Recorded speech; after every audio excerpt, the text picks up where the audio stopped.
Hello everyone, today I want to talk about my little to store managers. I am Phó subject customer complain about a laptop.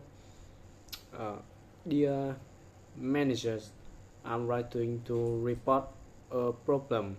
Yesterday, a customer named Linda Smile called me. He is very unhappy with her new laptop. First, he says the laptop is faulty. Second, the, the screen is flickering and sometimes it's blank screen. However, she tried to fix it, but the laptop is still stuck.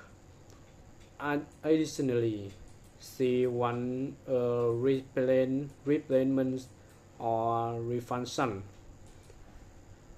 He have checked her receipt and the warranty paper of the device.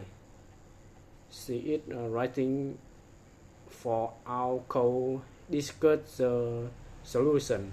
I think we shall help her as soon as possible. I told her what we will resolve the problem. Please tell me what I should do next. Thank you.